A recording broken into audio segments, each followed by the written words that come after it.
حضرت یعقوب ایک نیک اور بردبار نبی تھے جن کی زندگی عبادت، صبر اور توکل پر مبنی تھی۔ ان کے 12 بیٹے تھے، لیکن ان سب میں ایک بیٹا ایسا تھا جو ان کے دل کے بہت قریب تھا۔ وہ بیٹا حضرت یوسف تھے۔ یوسف نہ صرف شکل و صورت میں خوبصورت تھے بلکہ اخلاق، بردباری اور دانائی میں بھی ممتاز تھے۔ ان کی والدہ کا انتقال بچپن ہی میں ہو گیا تھا اور اسی وجہ سے ان کی پرورش مکمل طور پر حضرت یعقوب کے زیر سایہ ہوئی۔ باپ کی محبت اور تربیت نے حضرت یوسف کو خاص طور پر نکھارا اور یہی محبت بھائیوں کے دل میں حسد کی آگ بن گئی۔ یوسف بچپن ہی سے منفرد شخصیت کے مالک تھے۔ ایک رات جب وہ نیند سے جاگے تو وہ بہت ہی حیران اور پرجوش تھے۔ انہوں نے اپنے والد سے کہا کہ انہوں نے خواب میں 11 ستارے، سورج اور چاند کو دیکھا جو ان کے سامنے سجدہ کر رہے تھے۔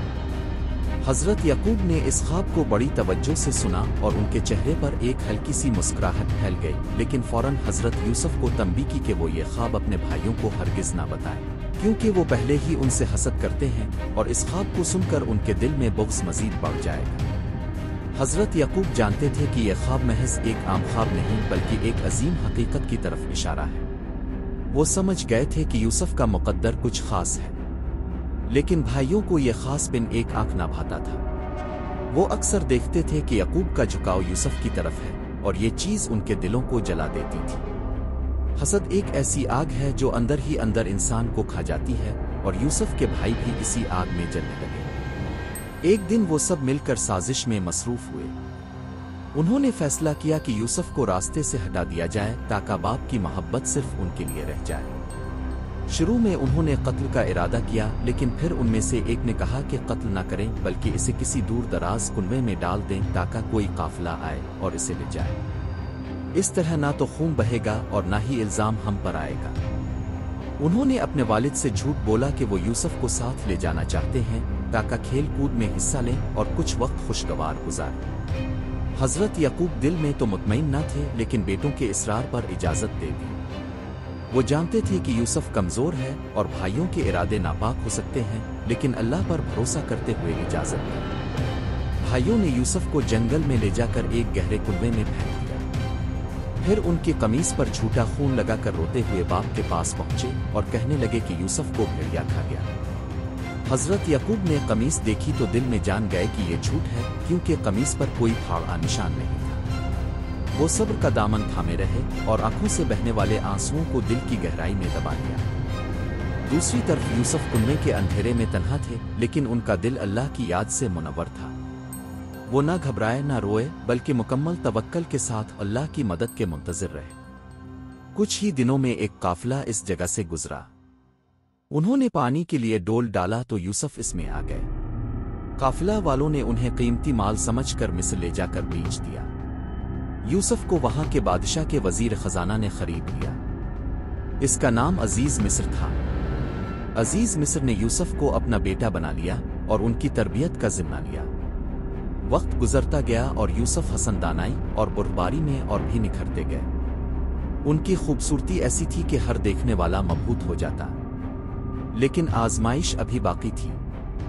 عزیز مصر کی بیوی جو ایک حسین و جمیل عورت تھی، یوسف کے حسن سے متاثر ہو گئی اور انہیں اپنے گناہ کی طرف مائل کرنا چاہا، لیکن یوسف نے اللہ کے خوف اور شرم و حیا سے انکار کر دیا۔ اس عورت نے اپنے شوہر سے شکایت کی کہ یوسف نے اس پر دست درازی کی کوشش کی، حالانکہ حقیقت اس کے برعکس تھی۔ یوسف کو بدنام کیا گیا اور آخرکار قید کر دیا گیا۔ جیل میں بھی یوسف کا رویہ مثالی رہا۔ انہوں نے قیدیوں کو نرمی سے سمجھایا، ان کے خوابوں کی تعبیر بتائی اور اللہ کی توحید کا پیغام دیا۔ جیل میں 2 قیدیوں نے خواب دیکھے اور یوسف نے ان کے خوابوں کی سچی تعبیر دی، جو وقت کے ساتھ سچ ثابت ہوئی۔ ایک دن بادشاہ نے بھی ایک عجیب خواب دیکھا جسے کوئی نہ سمجھ سکا۔ یوسف نے جیل ہی سے اس خواب کی تعبیر دی کہ مصر میں 7 سال خوشحالی آئیں گے، پھر 7 سال قحط ہوگا۔ بادشاہ ان کی دانش سے بہت متاثر ہوا اور انہیں جیل سے بلا کر اپنی حکومت میں اعلیٰ عہدہ دے دیا۔ یوسف نے قحط کی پیش گوئی کے مطابق مصر میں اناج ذخیرہ کیا اور قحط کے دنوں میں عوام کو بھوکا نہ رہنے دیا۔ ان کی حکمت اور انصاف سے مصر خوشحال ہو گیا۔ قحط کے دنوں میں دور دور سے لوگ اناج خریدنے مصر آتے، انہی میں حضرت یوسف کے بھائی بھی شامل تھے۔ انہوں نے یوسف کو نہ پہچانا، لیکن یوسف نے انہیں پہچان لیا۔ یوسف نے ان کے ساتھ نرمی سے پیش آتے ہوئے ایک تدبیر کے ذریعے اپنے چھوٹے بھائی کو اپنے پاس روک لیا۔ بعد میں خود کو ظاہر کیا اور کہا کہ میں وہی یوسف ہوں جسے تم نے کنویں میں ڈالا تھا۔ بھائی نادم ہوئے، روئے اور معافی مانگے۔ یوسف نے ان کو معاف کر دیا کیونکہ ان کا دل نفرت سے خالی اور محبت سے بھرپور تھا۔ یوسف نے اپنے والد حضرت یعقوب کو مصر بلایا، اور جب وہ مصر آئے تو وہی خواب سچ ثابت ہوا۔ یوسف کے سامنے ان کے والد والدہ اور 11 بھائی موجود تھے، اور سب ان کے مرتبے کو تسلیم کرتے ہوئے ان کے سامنے جھکے۔ یہ جھکنا عزت و احترام کا تھا، اور یعقوب کی آنکھیں جو یوسف کے غم میں روتے روتے اندھی ہو چکی تھی دوبارہ بینا ہو گئی۔ حضرت یوسف نے مصر میں ایک طویل اور کامیاب زندگی گزاری۔ وہ ایک نبی، ایک عظیم حکمران اور ایک بہترین انسان تھے۔ ان کی زندگی صبر، وفاداری، حسن اخلاق اور اللہ پر مکمل بھروسے کا بہترین نمونہ ہے۔